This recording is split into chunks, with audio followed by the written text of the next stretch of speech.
Ladies and gentlemen, welcome to the main event.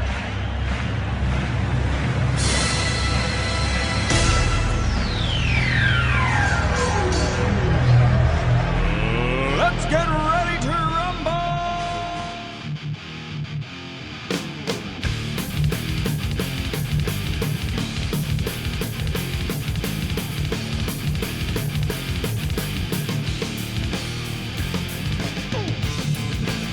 And that's right, everybody. Welcome once again to another edition of Best Seat in the House podcast. I'm your host, Rob Cramer, along with my co-host, Daniel Bobo Kurlan, fresh off an appearance from the Chippison podcast. Dan, how are you doing today, buddy? I'm doing fine. I believe that appearance on the Chippa podcast is going to be seen this weekend via the Patreon subscribers that subscribe to Chip's Patreon. And then a week from then, it'll be on the YouTube that has the Chippa podcast. You know, where you usually see the Chippa podcast on YouTube. It'll be there. It'll be there. So technically, for you watching on YouTube, it'll be there on 2 weeks. But either way, you will get to see it. It was a wonderful appearance. I even enjoyed.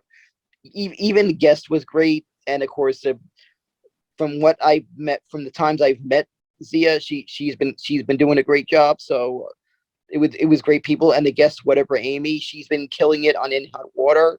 So I thought it was great for her to be one of my co-guest, and Absolutely. It was a very fun appearance, and I enjoy the whole act I pull on the Chippa podcast, because I can tell you when I'm on the Chippa podcast, I like to do more of like a Bobo the character kind of thing. I hear you, no doubt about it, man. And you and Bobo, you and Chip together is always a lot of fun, no doubt about it. And like you said, Zia plays Chip's co-host perfectly too. But what were you gonna say, buddy? I was gonna say Chippa also liked he was impressed with the look I had, the Rangers jersey with my replica of the Broadway hat. That's what I wear when I'm at Ranger games. If you ever see me at a Rangers game, I wear that fedora when I'm at the Rangers game. You did look like a class act in that picture, and of course, we'll actually we'll attach to our social media posts, at least initially, the picture of you in your Rangers hat and your Broadway cap too. Which, by the way, as me and Dan are currently recording this right now, the New York Rangers and the Philadelphia Flyers are playing in Philadelphia right now, and the Rangers just took a 3-0 lead as Artemi Panarin netted one after the 2 previous goals by Capo Caco. So we're off to a great start today, Dan. That was pretty great. My alert on my phone just went off, because I have set on my alert with the NHL app, that goal horn sound. The horn part of the sound, not the full. I wish they had it with the full goal, the full goal horn song, but had the right sound effect. Absolutely, man. And so we'll get to the Rangers in a minute. Actually, we'll probably cover them first, because there's a lot of fun things going on at the Rangers. But in a little bit too, we'll have a lot of fun talking about our New York Metropolitans, who are starting off this season 5-2. They capped off their 7-game road trip to open the season with a 9-6 victory in Philadelphia today. They were up 8-1 at one point, so Philly came back at the end, but the Mets were able to put the clamps down and get the victory in this one. Nice opening push to the season, right? How you feeling? We'll get deeper into it in a little bit, but right now, how you feeling about Buck and the Mets? I think Buck is doing a great job so far. The season's holding up. Somehow we've holding up, even though we're gonna have to wait till June to see the Grom, and Walker is gonna have to miss at least 3. Hopefully, it's just 3 starts. By what I was hearing when I was watching the game, as I'm waiting for the bus to get to the subway station, because I gotta take a bus to get to the subway station from where I live to get to Manhattan. Yes. so the parts I was above ground, I was watching the game via the SNY app, and they were saying that it looks like maybe 3 starts because he's going to have he's going to need at least 2 rehab starts potentially. Yeah, they're going to want to build him back up to, at least being able to throw 5 innings. Yeah. Once he comes back, I think with Taijuan Walker, even though the funny thing is that he did look pretty good in the Yeah. 2 innings that he was out there. Yep, that's true, and I hope he comes back even stronger. And I also have to say, I've noticed that I think this may be an attribute to the fact that spring training was short and started late. No doubt about it. It No doubt affects about it. in their routine.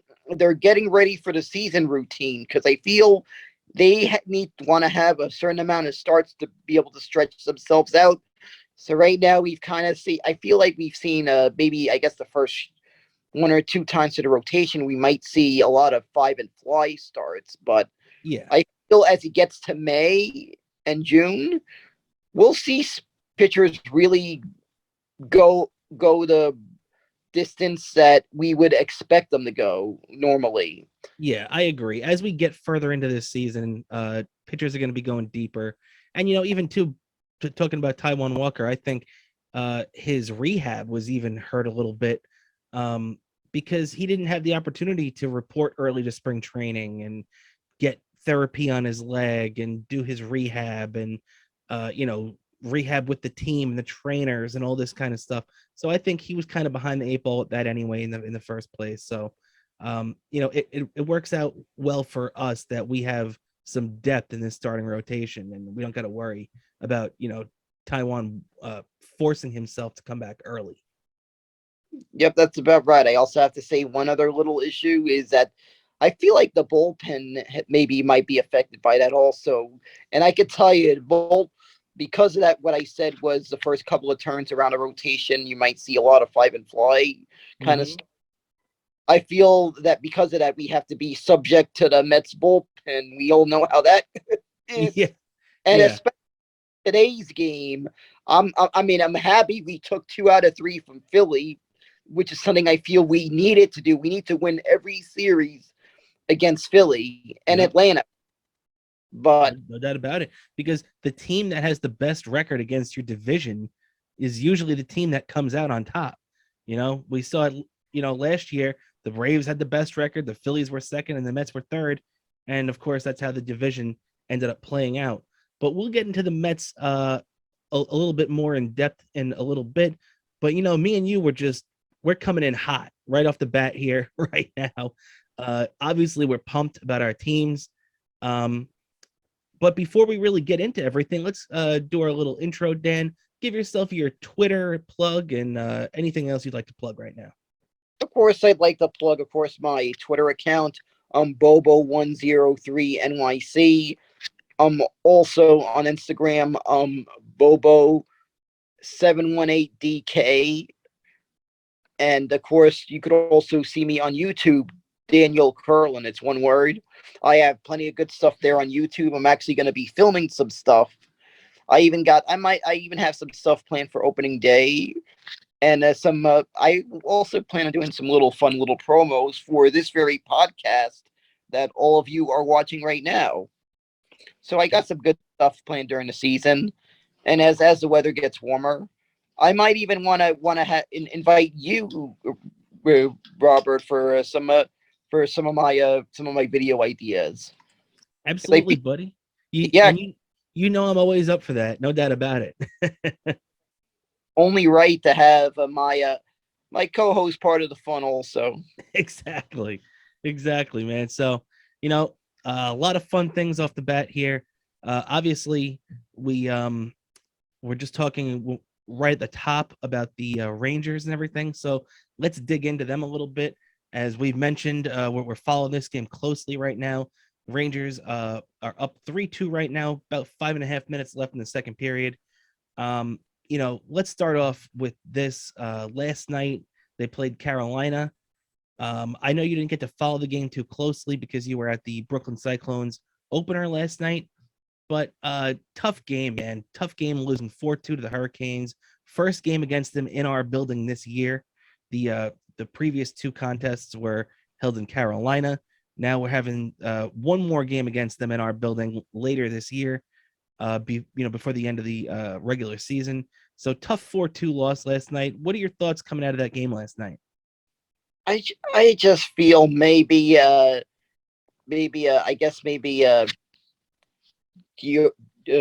Shesterkin felt a little, maybe felt a little bit rusty, I guess, a little bit, or I don't know what it was. Maybe something he maybe felt he needed to get a little rest. But I think he'll be fine. He'll be ready for the playoffs. Mm-hmm. I just feel he just had one of his off days, unfortunately. You know what? I'm sorry. Continue. And hopefully he'll have a lot less of those off days come playoff time. And hopefully tonight, Georgia managed to hold off the fort, because I get nervous when he's in net. Am I correct? Is he in net tonight? Georgiev is in net tonight. You are definitely correct. Yeah, and I'm totally with you, man. I get scared every time he's in there. Yeah, I feel Georgia is the Rangers' equivalent of the Mets bullpen. Well, if the Mets bullpen can have a couple of games like Georgiev had against Carolina a couple of weeks ago, and he had that 44 save shutout, then we'll be in good shape. But if he has a couple of these other games where he's allowing 4 or 5 goals, then we might be in trouble. But the thing is, last night I wasn't even too concerned with Shesterkin, because I think Shesterkin played a pretty decent game. I just think that Carolina is a hell of a team, and they are scary talented. They roll 4 lines out there that are deep as hell. They have more former Rangers on that team than you can shake a stick at. I mean, when you look at it, they got Jesper Fast, Antti Ranta, Derek Stepan, what's his name? Brennan Smith, Tony DeAngelo. And I think there's another 1 or 2 guys in there too. Like, they have so many ex-Rangers on that team. It's crazy. Oh, Brady Shea too. So when you look at that team, they're so good. I think they just match up well against the Rangers, which is, bad for us, especially if we have in a playoff series. But if we're going to look at this from another perspective, right? Last night was for first place, essentially. Now the Rangers and Hurricanes have played the same amount of games, and the Hurricanes have a 4-point lead in the division. The Rangers are currently 5 points up on Pittsburgh for second place and home ice in that 2-3 first round, if that's what we end up falling into, which personally, I like that matchup better. Now, if you're looking at this, would you rather just win first place because you want to win first place, and then maybe we end up playing Boston or Tampa Bay in that first round? Or are you more comfortable just sitting here and saying, you know what? Let Carolina win the division. We'll sit here and finish at number 2, take on Pittsburgh in the first round, and we feel pretty good about our first round matchup if it's Pittsburgh, right? Does that seem like good reasoning to you? What do you think? I feel it's going to be a high neck and neck with either one of those teams. So I just feel like I just want to have that game 7 at the Garden. Yeah. Against any of these teams. I'd love to have that magic against and I feel we'll be ready for whoever we play. Either way you look at it, because all those teams, it's going to be a neck and neck matchup. No doubt about it. I agree with that.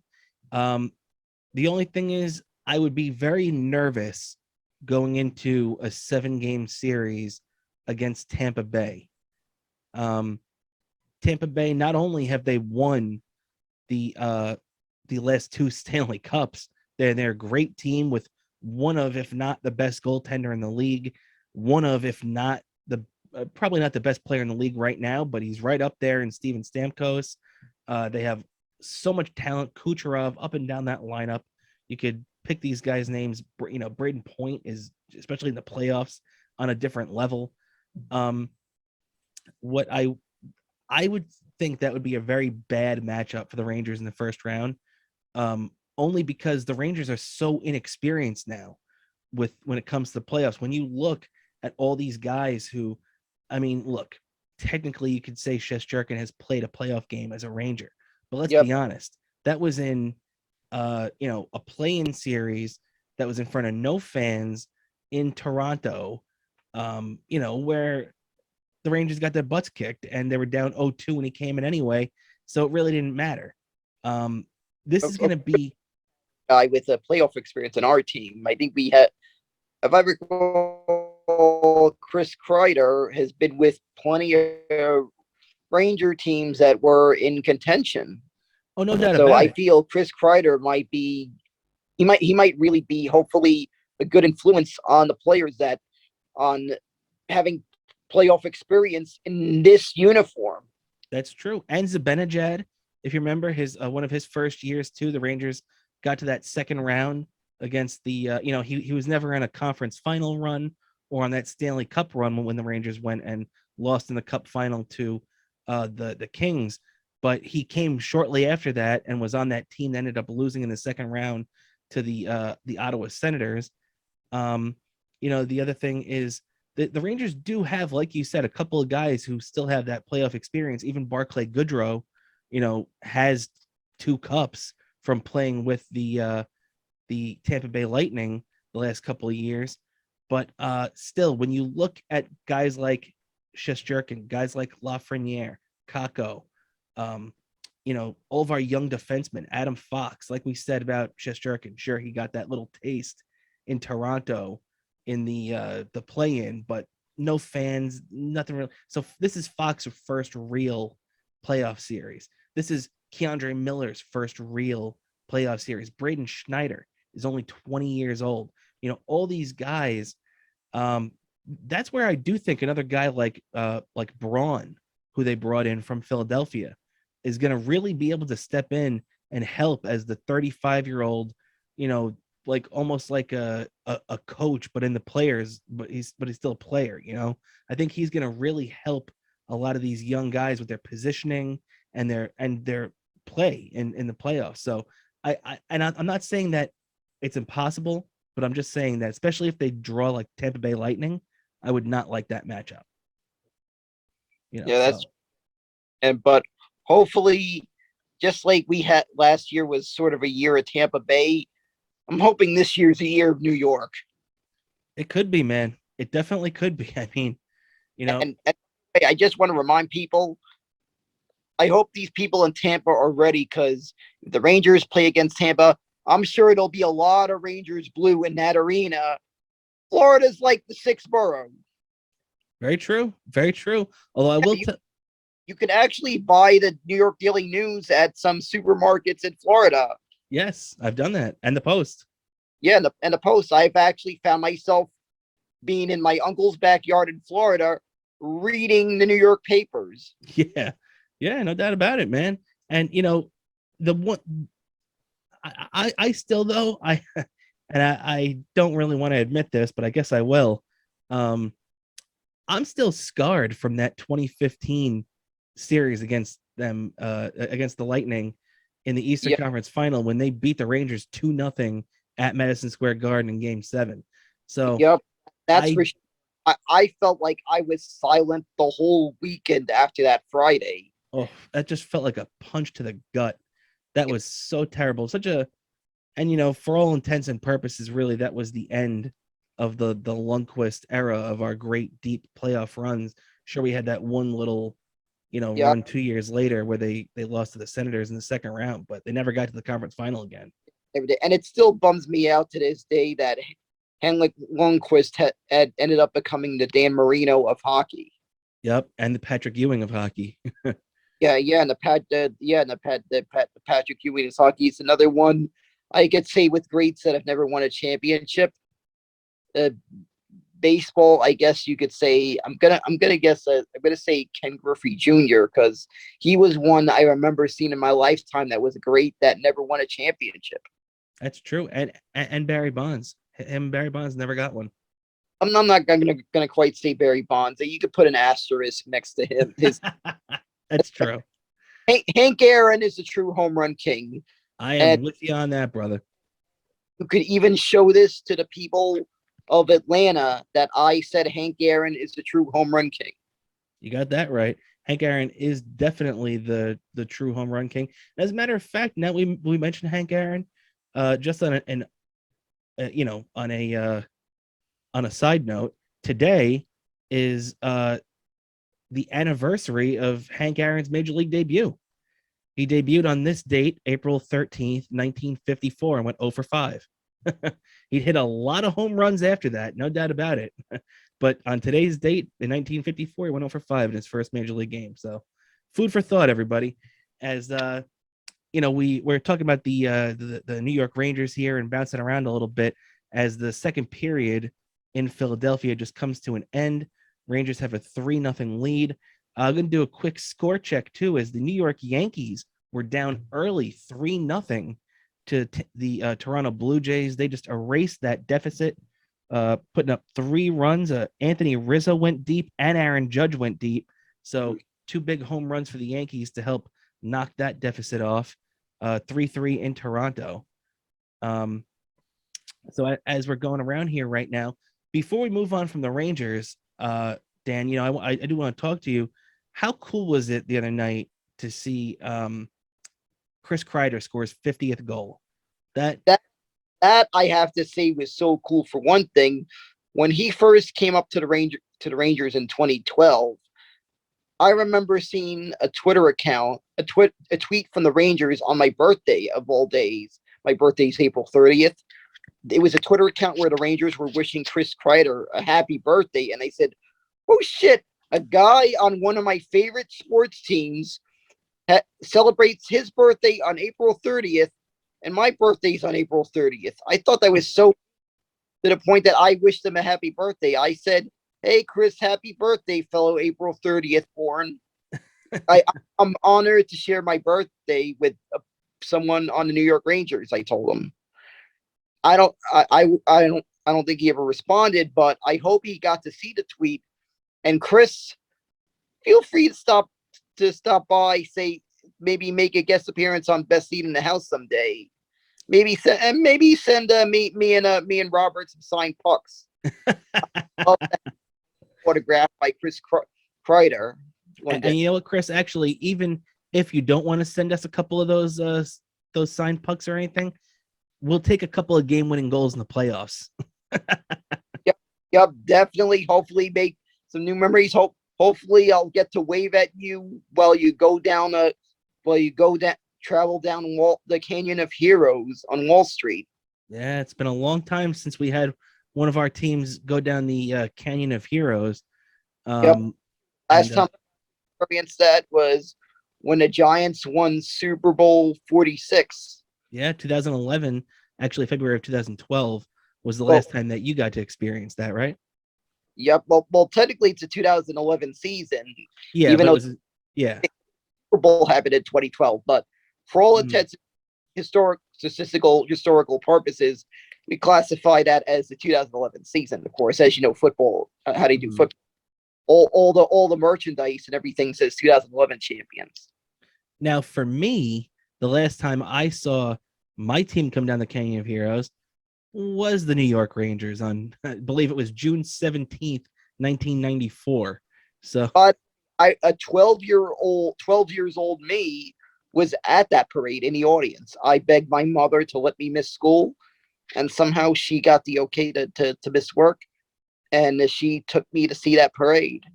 That is very cool. By the way, I know that was also the same day as the third white Bronco chase, but the heck with that. The biggest New York story, and what should have been the front page of the Daily News, was the Rangers having their parade. 1999 forever. This, as the great Sam Rosen said, this one will last a lifetime. And so far, it has lasted a lifetime. But let's just hope it doesn't have to. Let's hope they end up getting that second one. But real quick, I want to just bring to our podcast the brilliance that is Sam Rosen calling the 50th goal of the season from Chris Kreider. Let's sit back and listen to this real quick. We'll be right back. Stahl had an empty net goal in the game on Sunday against Anaheim. Fox moving, shooting, a deflection, and they score!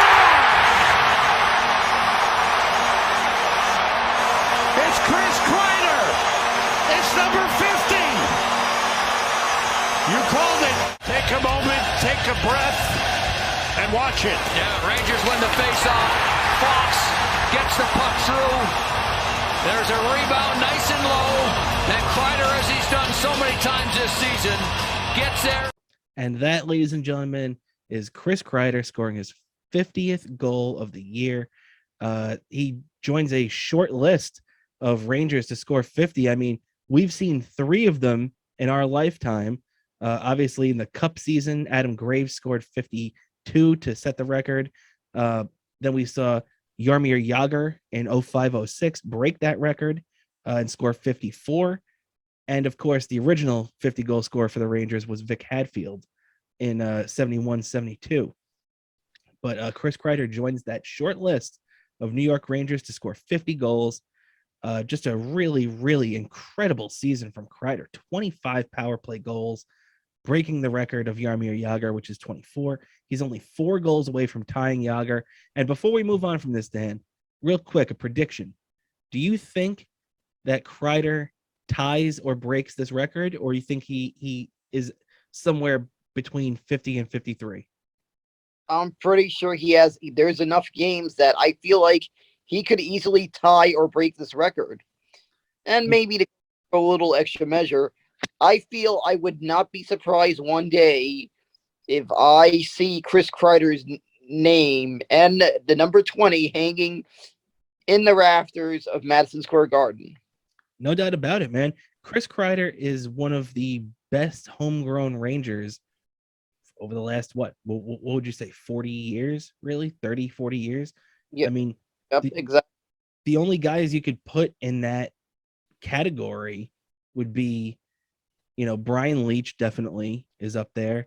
Mike Richter, and I guess maybe if you want to say Sergei Zubov, because he was produced by the Rangers and he won a cup here and he had those great years, but then they stupidly traded him. But as for guys that have done it with the Rangers, I mean, Kreider is probably right up there with Leach and Richter. So very interesting. And yeah. by the way, Chris Kreider, I've spoken so highly of Chris Kreider that last year when I was on my way to Boston when I saw the Mets on the road in Boston, if you've taken that bus to Boston, you pass by where the building where the Boston College plays their home games, and I believe it's also the practice facility for the Bruins as well. But that building, look at that. That's actually where Chris Kreider played during his college days. Yeah, it's true, man. It's very cool to see stuff like that, especially Kreider, who at that time was just a completely different player. Now he's just a presence in front of the net that is just such a distraction to the goalie and such a great presence for the Rangers right in front of there. So very cool to see the player that Kreider's come into. And, the last couple of years, I've been an advocate for Chris Kreider being the captain of the Rangers. I know a lot of Ranger fans always have said that they liked Kreider, but a lot of the ones I've spoken to have said that they wanted Zibanejad to be the captain. I still think it should be Kreider, especially after this season. I don't know how he hasn't gotten the C yet. But if you're the coach right now, Dan, if you're in Gerard Gallan's seat, are you going to pick a captain? Would you leave that until maybe a couple of years down the line more? Or do you think that, Kreider or Zibanejad have earned it? I feel like Kreider has earned it. And I feel I would, if I was in his shoes, at the home opener next season, Chris Kreider would be Joel Tolleson, the PA announcer, would be introducing Chris Kreider as the captain of the Rangers. I agree. And by the way, Joel Tolleson with the with the shout out right there. I like that, Dan. I at a viewing party back in 2015 during one of the road games during the playoffs. They held like a viewing party somewhere in Manhattan. I think it was it was somewhere at a park, and I got to actually meet the voice behind all those PA announcements you hear at Madison Square Garden. It was so neat to meet the face behind that voice, by the way. Very cool. Very cool. Love that name drop. And so really, really great stuff out of the Rangers right now. They're still in intermission. They'll be coming out in a little bit to try and cap this off against the Flyers. And with that, let's keep rolling on here right now. We got our Metropolitans, like we discussed earlier. They are 5-2. The Mets had won earlier today, and I had a special name for today. I called today New York kicks Phillies ass twice today. In the day portion of that two-sport double header, the kicked the Phillies ass, and now tonight at a building, by the way, a short walk from Citizens Bank Ballpark. For those of you who haven't been to Philadelphia, all the major sports stadiums, the baseball, the football, and the basketball and hockey arena are all within the same vicinity of each other, and there's a giant amount of parking in that area. Yeah, you're right. You're right. Very, very cool little setup they have down there. Actually, I know someone who's a Mets and Rangers fan who is attending that baseball and hockey double tonight. That's awesome. That's something I really would have loved to do. Yep, I would have loved it too if I had a driver's license. I probably would have made the 2-hour drive to Philly just for that. And cheesesteaks, because I do love to get myself a cheesesteak from Jim's Cheesesteak, by the way. They no joke, if you're ever in Philly, if you're going to get a cheesesteak, I feel that's the go-to. That's funny. Well, you heard it here on Best Seat in the House podcast. Fuck Geno's, fuck Pat's, go to Jim's Cheesesteaks. Trust me, well worth the wait on the line, by the way. Very cool, man. Very cool. There we go. Out of the local, it was always told me Jim's was a good one, by the way. Well, now, we talked about the bullpen earlier with the Mets, and right now, really, they're 5-2. If you look at it from the two games they lost on Sunday and Monday, Sunday being the loss to Washington, Monday being the come from behind loss to the Phillies, the Mets could be 7-0 right now. They really could. They had that 2-1 lead in Washington on Sunday. The bullpen let get away, and it really stunk. But after they won the first 3 games, you kind of just said, okay, you know what, they're not going to go 162-0, so you can kind of get over that loss relatively quickly. The Monday loss stung. That one hurt.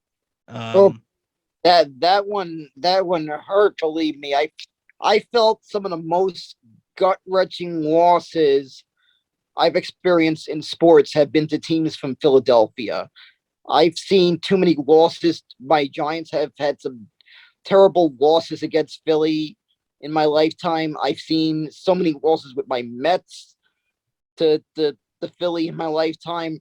For that matter, I feel like most of the losses and when it comes to Mets, I feel most of the most devastating Met losses I've seen in my lifetime have been against teams that wear the color red for some reason. I don't know what it is, but as a matter of fact, I have a weird superstition when it comes to the Mets. On game day, I will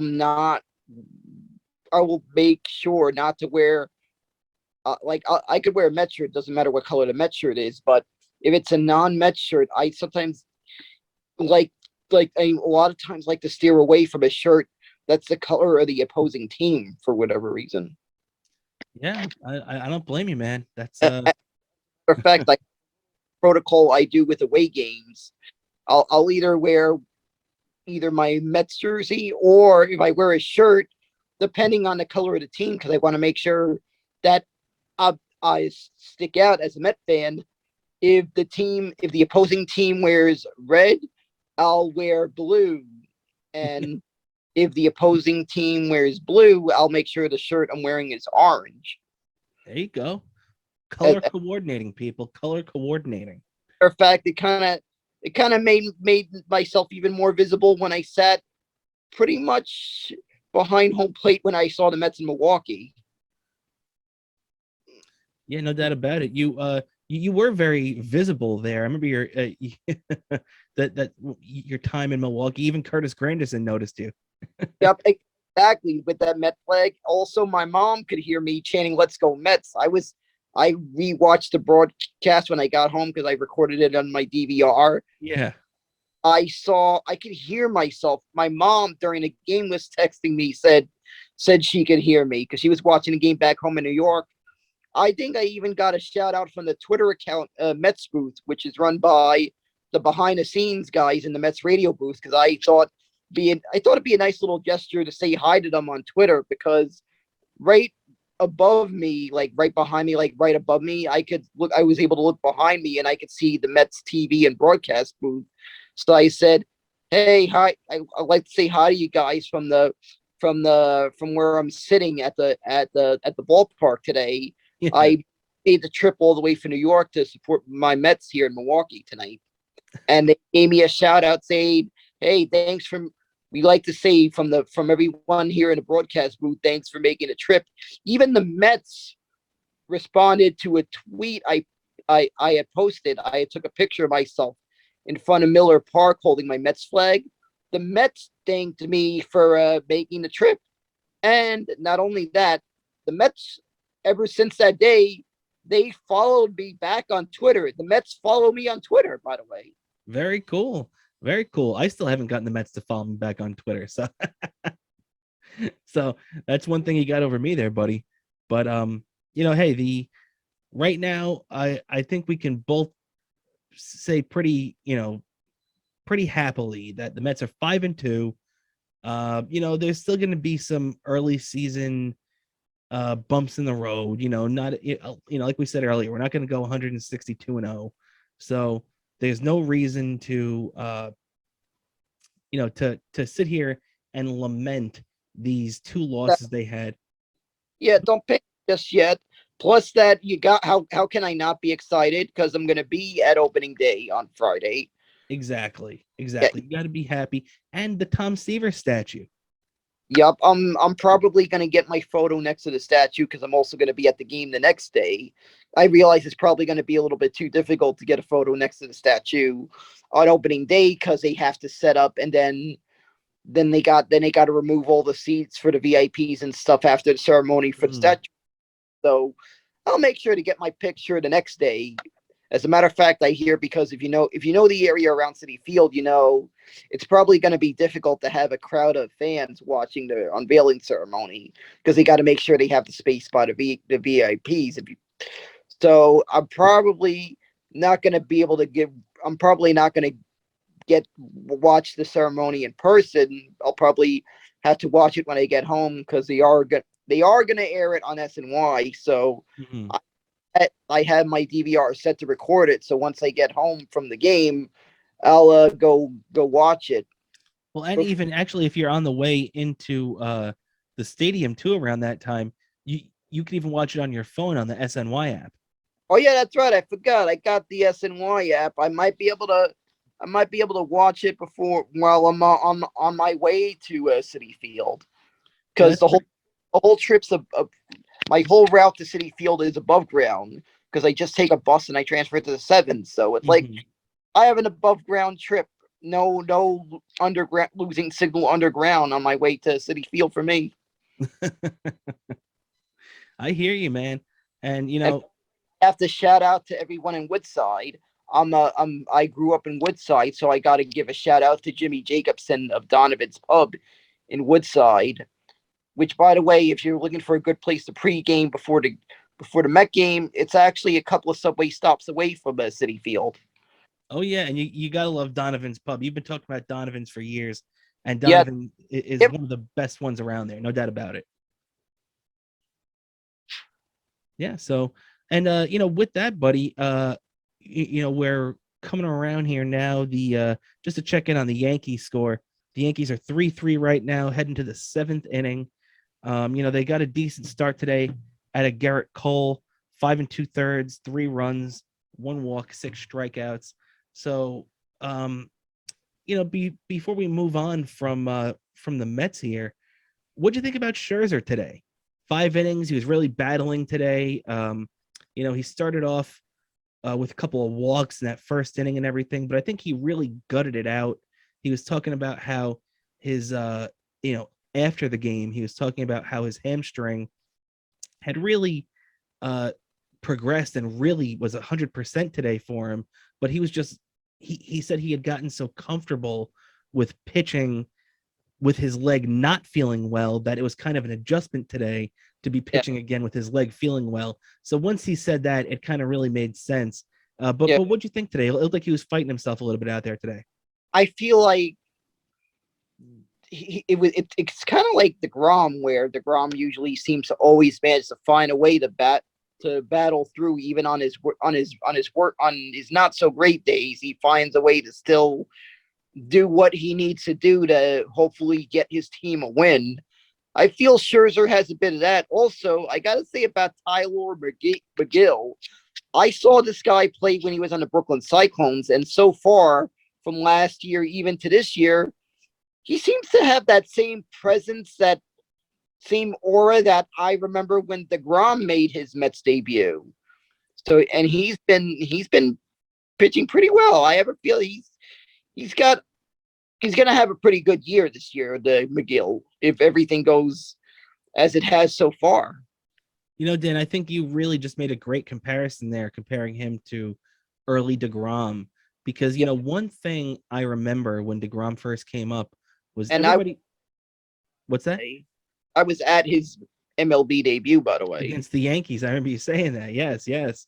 So, but, one thing that everybody talked about when DeGrom came up was his low pulse, that it looked like he was the type of guy that didn't get rattled by anything. His heartbeat didn't start going crazy. If you walked a guy, and you could just tell he was a calm, cool, collected guy that just pitched his ass off.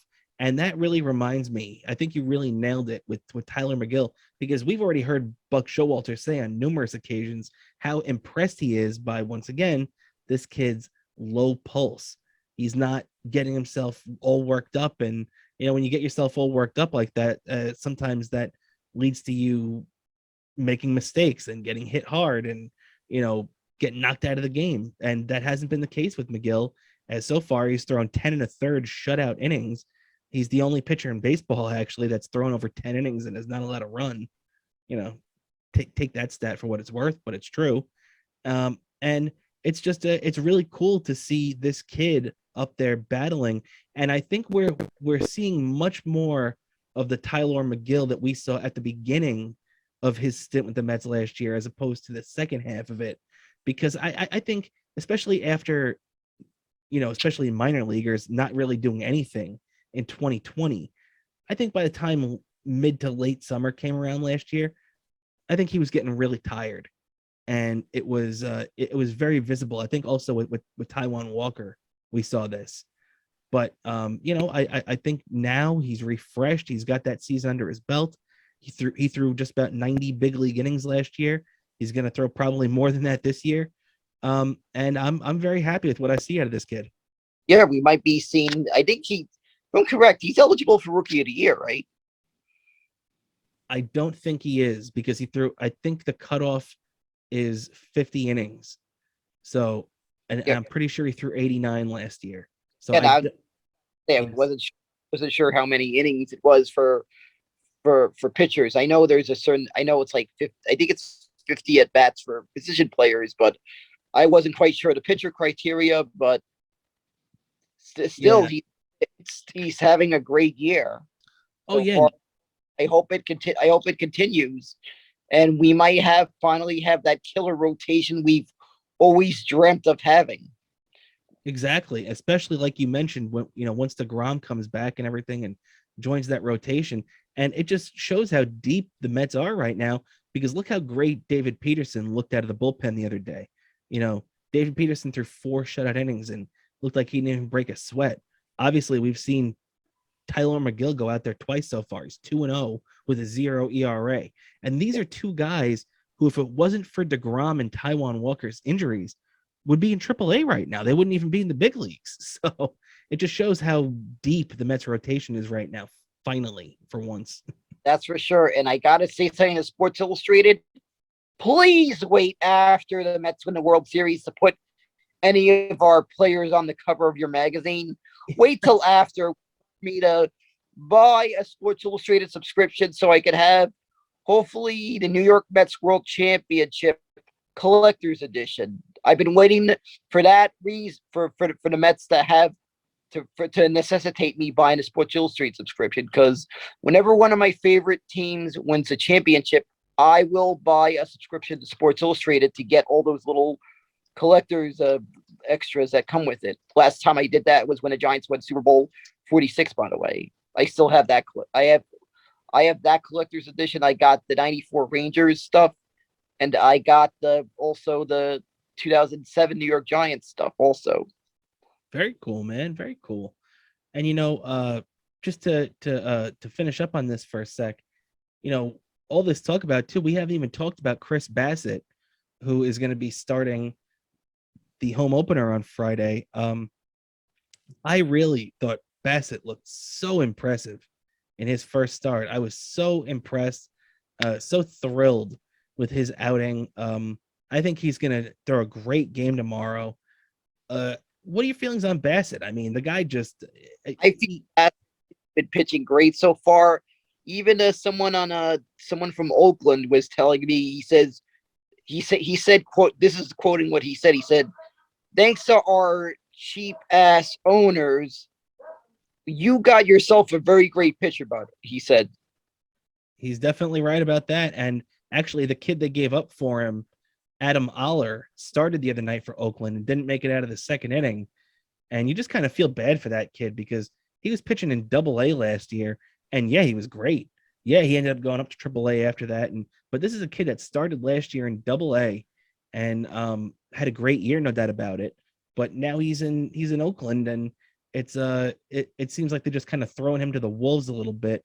So I really hope he straightens himself out, because that kid was good. And I don't want to see Oakland just kind of feed him to the wolves like that. I want you to get up now. I want all of you to get up out of your chairs. I want you to get up right now and go to the window, open it, and stick your head out and yell, "I'm as mad as hell, and I'm not going to take this anymore!" All right, so now, Dan, you've got these things that you want to get off your chest. You've got these, these things that are pissing you off that you want to vent right now and get them off on the Best Seat in the House podcast. Well, Dan, your audience is listening. What's pissing you off today? Well, Eric Adams. Dan, what else you got?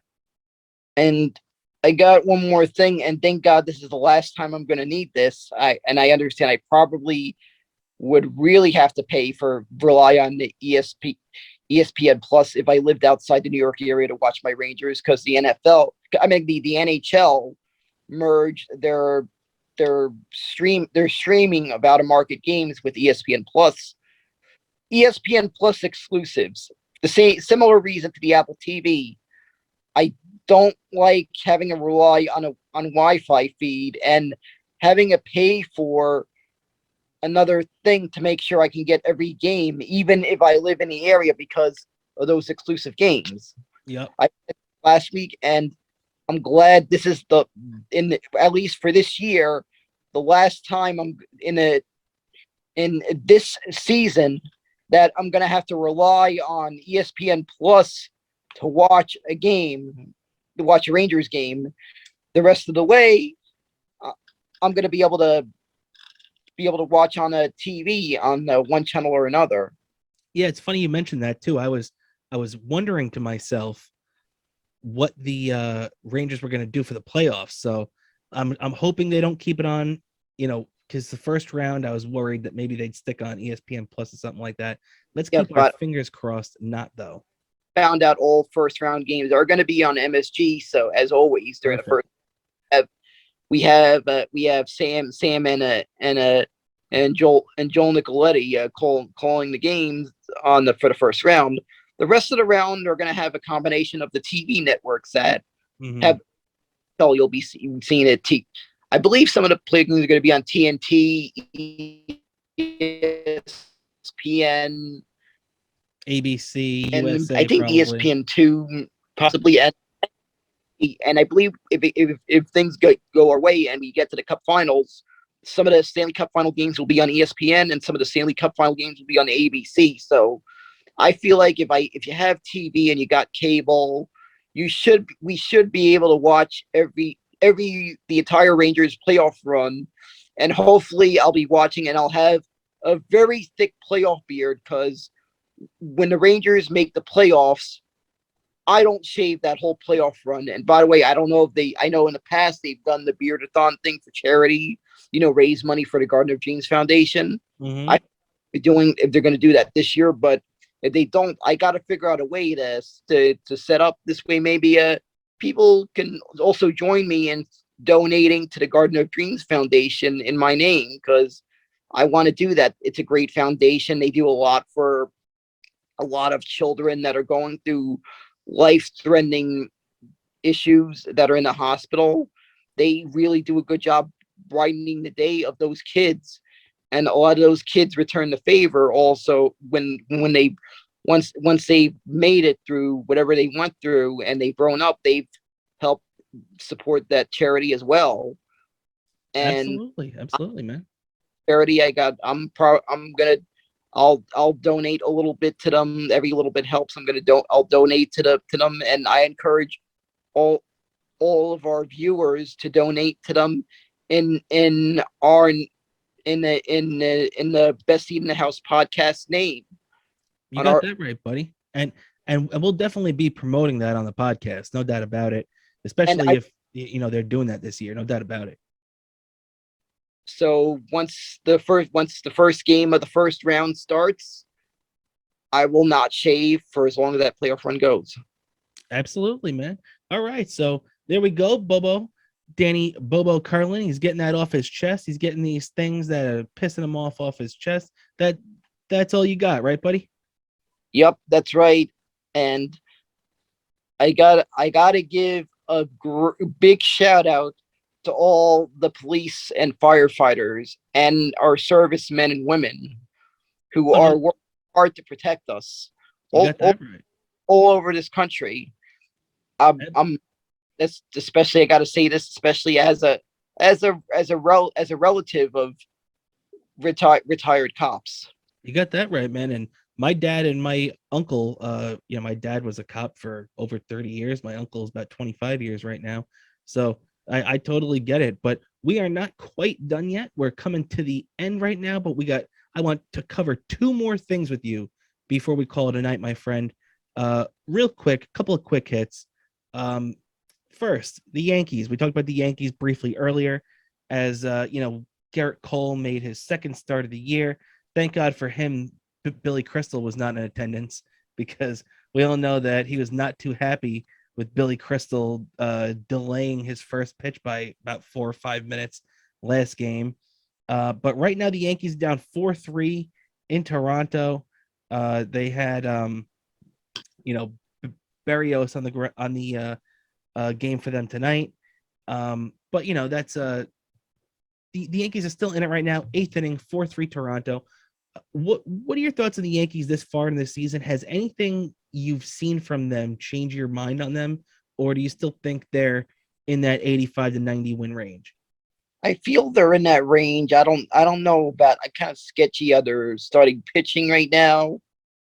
I feel they have a very huge hill to climb, and it's going to be a highly contested division, with the fact that the Yankees are in the same division with 3 contending teams in this division. You got the Blue Jays, the Red Sox, and the Rays. Speaking of Red Sox, I got to say hi to a good friend of mine who's a Red Sox fan, stand-up comic Will Noonan, great guy.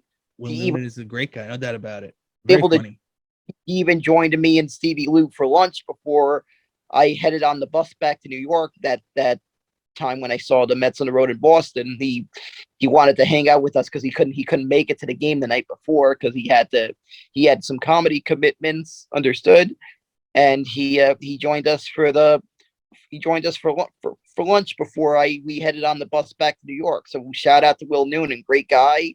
And by the way, Will, if you're watching this, you're definitely welcome to come on Best Seat in the House podcast. I would definitely love to do maybe an episode where we have one a Red Sox fan that I know and a Yankees fan that I know during one of the maybe leading up to one of the game Red Sox Yankees. We have those. We have one from each fan base on the show. That's a possibility, no doubt about it. Especially, Will Noonan, funny as hell, frequent guest on the Kumia show. Would love to have him on anytime. So, Will, you have an open invite if you happen to be watching this. And also, too, Dan, one more thing on the Yankees before we move on. Do you view Garrett Cole as a top of the line ace still? Or do you think since this whole spider tack thing came out that he's not quite the guy the Yankees thought they were getting when he signed that $300 million contract? I don't think he's quite the guy. I don't think he's really gotten acclimated to being. I don't think he's really has that makeup to play in New York. Mm. So you think that it's actually the New York thing, really? Yeah, I feel like it's a big hurdle to climb when you're wearing either one of the two New York uniforms.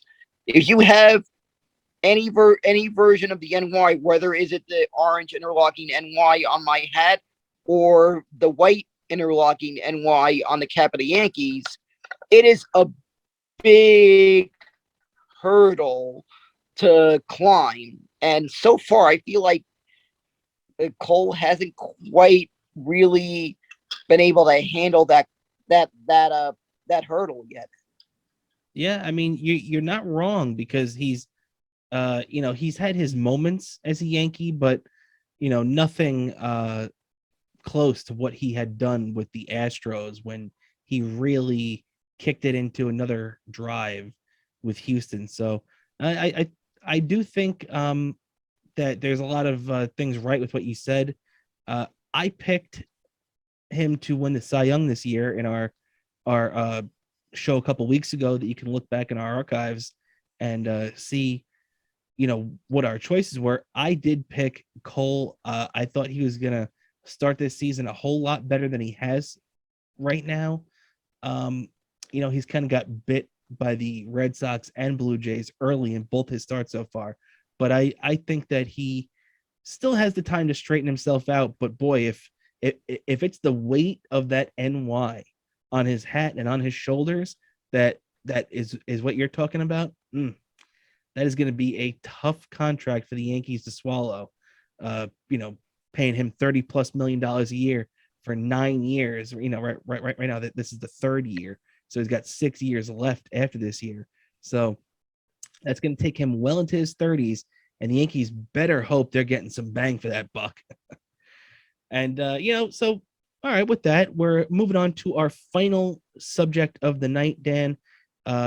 Real quick before we get out of here, we'll have plenty of time this offseason to dissect what went wrong with our New York Knicks because they had a very bad year. But real quick, because for the most part, we don't and nobody else in New York cares about the Nets, but I do want to give them props because they played the Cleveland Cavaliers last night in their one-game playoff, the play-in game, to get into the next round. They ended up beating them last night, 115-108. And now they're moving on to play the Boston Celtics. That's a dangerous team the Nets have out there. What do you think, Dan? First off, did you expect them to win last night? And how do you think they match up with Boston? I feel they have a good matchup with Boston. I mean, I kind of feel weird saying this, but I feel like they're a legit contender, and it's a matter of being able to finally having all the star players that they had acquired to be able to gel, because we haven't really been able to. I think we haven't really seen that yet with this team yet. We all, of course, also that's attributes to that dumb rule that led to Kyrie Irving not being able to play at home games, which finally he's able to play at home games. So we're really going to get to. I feel this playoffs is really going to get to see if this team can live up to the hype that I had seen from every Brooklyn Nets fan that I know. Yeah, I definitely agree with you there. I mean, isn't it funny too? If there was a team that snuck into the NFL playoffs, let's say the Jets, or well, not the Jets. That's too crazy of an idea. Let's say the Philadelphia Eagles go 8-8, or what it used to be. I guess it wouldn't be 8-8 anymore. Now let's say 9-8, and make the playoffs. Which, by the way, the New York Rangers just scored an empty net goal to take a 4-0 lead under 2 minutes left in Philadelphia. So, very nice game so far for these Rangers. But just to get back on track, how funny would it be? Nobody would be saying that this 8-8 or 9-8, whatever team in the NFL playoffs would have a shot of winning the Super Bowl. I mean, nobody would be picking them and saying they have one of the better shots in the league. But when you look at this Nets team, I feel like, and I feel crazy for saying this, I feel like they're going to be the team coming out of the East. I don't know why I think that. They're really, I mean, Kevin Durant and Kyrie Irving, I guess, are enough of a thing. I mean, I don't think we're going to be seeing Ben Simmons. I don't expect him to be riding in on a white horse anytime for this Nets team. But I just look at this team, and I don't know if they're going to win the NBA championship, but I could see them very easily coming out of the East. What do you think about that? Yeah, I feel the same way, and who knows what'll happen, but I could say all you because I feel like the Brooklyn Nets are more of a team that the hipsters like, because I feel a lot of New Yorkers, I mean the lifelong New Yorkers, they're Knicks fans. Even in Brooklyn, I see Knicks fans in Brooklyn. Even though I see some native Brooklyners that like the Nets, because I know someone who's kind of most of his basketball attending. He's been a Nets fan dates back to their days when they were in New Jersey. Mm-hmm. So he's been a Nets fan for a while. But I feel New York is really a Knicks town. Yeah, which is why when Kyrie Irving, when Kyrie wasn't allowed to play, I said this from the beginning. If Kyrie was a Knick, this thing would have been dropped at the beginning of the season. This whole, not being able to play if you're not vaccinated or whatever crap. Because if it was the Knicks, people would have actually cared. Like if Julius Randle or RJ Barrett wasn't vaccinated, people would have been throwing a fit for months. But because it was the Nets, it flew under the radar and people knew about it, but nobody really cared. Nobody was creating an uproar like we saw, at the beginning of the baseball season when that was a possibility. So yeah, I feel it took what happened during baseball season because it was just one player on the team, and I really couldn't tell how much it was going to affect I knew it does have a negative effect, Kyrie Irving not being able to play, but I feel it was going to be an even bigger effect come baseball season, especially and by the way, we don't quite fully know who is vaccinated or not vaccinated, but I feel like half the team, I don't even think if the rule wouldn't have changed, I don't even think there would have been enough players on the Mets that were vaccinated to field a team. That's how bad it was going to be. So, yeah, it's true. Yeah, I mean, no doubt about that, man. And there was also the same worry that exists for Yankee fans for when they have to play, in Toronto. And, by the way, because of that, I don't, not to knock anything off Toronto, but I feel that because there is a rule that you can't play in Toronto unless you're not vaccinated. For that reason, if the Mets get to the World Series, I kind of hope we don't have to play Toronto for that reason, because nothing would really upset me more than because of some stupid rule from Justin Trudeau that Jacob deGrom couldn't pitch in a World Series game that would be very important.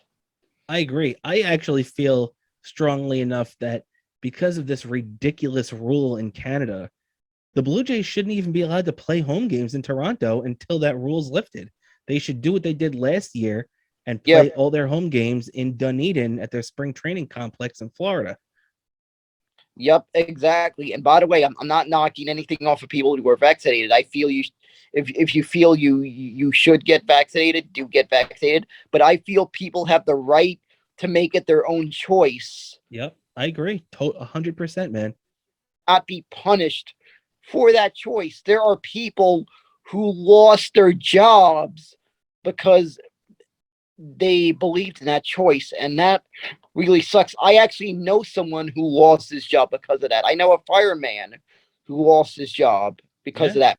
People from all different walks of life have lost their jobs because of it, and it's really just a shame at this point that and luckily a lot of these mandates and everything are coming down right now, but unfortunately not in Canada. So we're just gonna have to live with that. Unfortunately, and my heart goes out to the people of Canada who have to deal with that situation. I got some very good friends that are near and dear to me up in Canada. Some great people. I hope to one day be able to maybe make the trip out there. Maybe spend some time with some of those people, because there's some great people in Canada. And and one of the things I do want to do in Canada, and hopefully you could also join me one day when we get to do this, see the Rangers on the road in Toronto and visit the Hockey Hall of Fame, because the Hockey Hall of Fame is in Toronto. Very true. Get to see the Hockey Hall of Fame and get to watch the Rangers play on the same day. Something that can only be pulled off thanks to the fact that the Hockey Hall of Fame is in Toronto. Exactly. I think the only thing close enough to that is maybe Springfield, Massachusetts, where the Basketball Hall of Fame is. I believe you could pull off visiting the Basketball Hall of Fame. Then you could watch the Rangers play against the Boston Celtics in Boston at the Boston Garden on the same day. Good point, buddy. And you're right about that. And so with that, we're pretty much done now. We've run through all our topics as the Rangers just finished off the Philadelphia Flyers and win their game 4-0. A great game down there. Great rebound after last night. Really solid play out of Georgiev.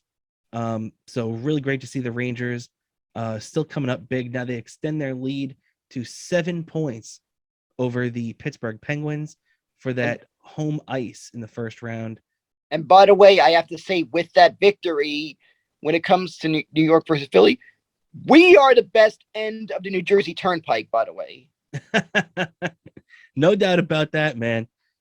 So you've heard it here first, Philly. We're the better end of the Jersey Turnpike, and we just kicked your butts today in baseball and hockey. So there you go. What a great way to end the show on. But before we get out of here, I just want to, Dan, give one last plug for your social accounts. Sure. My social media accounts are on Twitter. You could follow me at Bobo103NYC. On Instagram, Bobo718DK. And on YouTube, it's one word, Daniel Kurlan.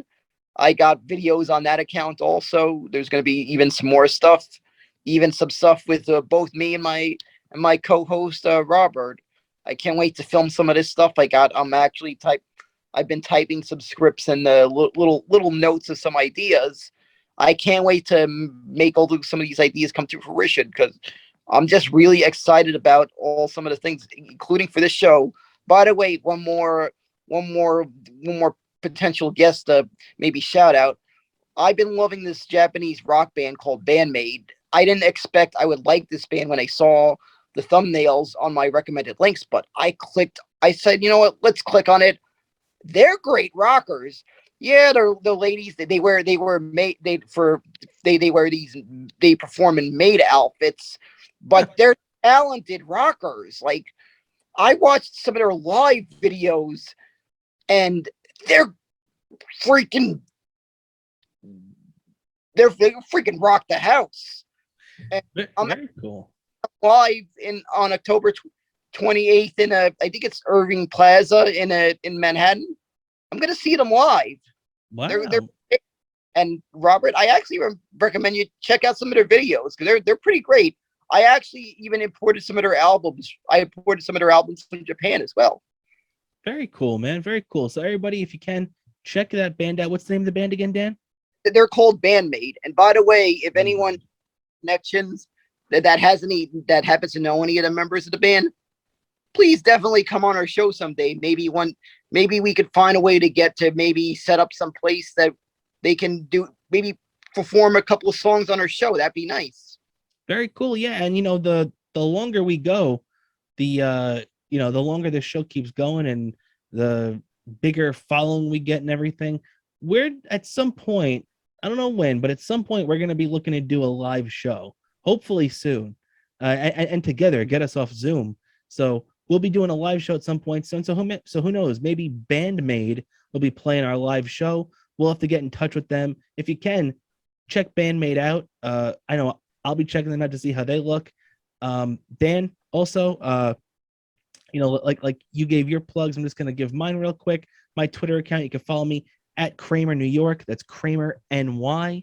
You give me a follow there. Check us out on YouTube. We have all of our stuff up there on YouTube. The Best Seat in the House podcast, and also at Best Seat in the House podcast at Instagram. A lot of fun stuff going on there. And also, before we get out of there, don't forget, check out Dan if you're on Patreon for Chip Chipperson this weekend. If not, it'll be on YouTube and wherever you get your podcasts. Next week, you can check that out. Daniel Bobo Kurlan on the Chip Chipperson podcast. Also, don't forget new stuff out from our good friend Eastside Dave. You can check his podcast out, the Davey Mac Sports Now. It's not the Davey Mac Sports program, and it's not the Eastside Dave show. It's just Davey Mac Sports. He had Flutzy on this week. Really fun episode. So check that out if you're an Eastside Dave fan. And even if not, if you just like to hear people bullshit about sports, just like you're watching on this fine podcast right here. So Thank you, everybody. Dan, what were you going to say? Sorry. I also want to give this week's special shout out to one of our supporters from day one, by the way. We got to give a good shout out to Bree in Alabama. She's a Mets fan, and she's a Southern-born Met fan, and we got to give a big shout out to her. So hope you're enjoying our show, Bree, and we'll keep it up. Absolutely, Bree. Thank you for tuning in. Well, we'll make Bree from Alabama right now the official Best Seat in the House podcast fan of the week. So thank you for listening. Thank you for tuning in, and everybody else. Thank you for tuning in, watching us, and supporting us. We can't thank you enough. If you're not already, follow us on Twitter at @BSith_podcast. Thanks again for everything, and we'll catch you next week on Best Seat in the House podcast.